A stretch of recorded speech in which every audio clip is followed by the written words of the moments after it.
to a game that has been a top 20 matchup for 17 of the last 20 years. Bama at LSU. Wow. Like that's I was looking through the series and just kind of seeing what's happening there, and just you see the high rankings each and every year as you consistently go through that game. But can Alabama pressure Garrett Nussmeier? Can LSU, slow Milroe's legs and have him not play because coming off a rested week for him? It's a loser leaves town match, 100%. Yeah, loser's gone, loser's out. Winner remaining schedule is not is you don't have to worry about the remaining schedule. It's pretty good for both. They both have a chance if they win to win out. These are very similar teams, and I say that LSU lost to USC, Bama lost to Vandy. Both of them played South Carolina extremely tough to the wire. Both found a way to win. To me, there's a couple things that really stick out. Like Nussmeier, I've bragged on him, and I think he's an absolute stud. But at what point, Brent, do we get some balance?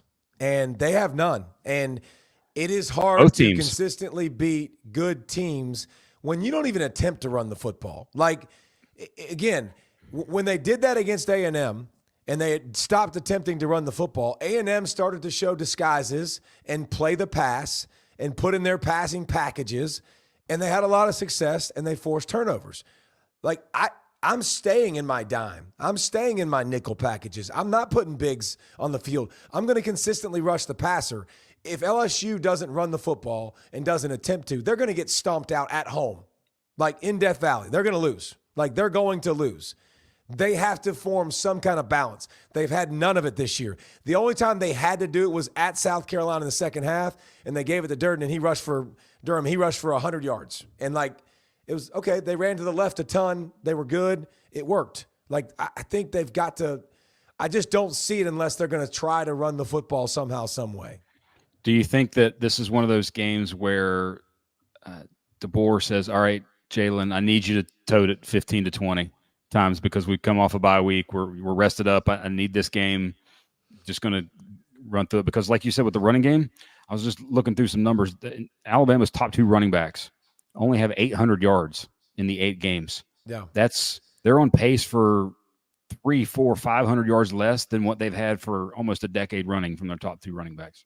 Okay, and here's another thing when you look at – and styles make fights, guys. Like, you can't just look at games and go, oh, they're just better. Like, you have to match them up. Here's another thing. This to me, by the way, the only case you can make to me, Brent, is it's in Death Valley at night. Like, that's the only case I got for you because LSU versus running quarterbacks. Do y'all remember what happened in A&M when you inserted Marcel Reed?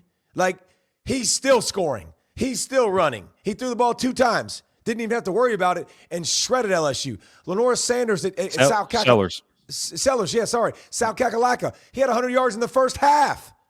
Before he got hurt and didn't play again, running quarterbacks have given LSU fits.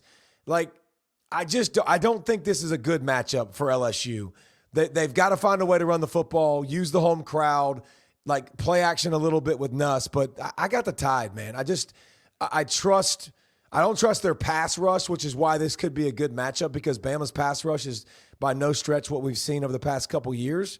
But I just think the inability to run the football, Alabama doesn't have great, diversity, but they can hit the deep ball. They can run the football with, 2 or 3 different guys. They got the perimeter attack going now with the short, quick game. I just think degree of difficulty with Alabama is a little bit easier. So I'll take the Tide.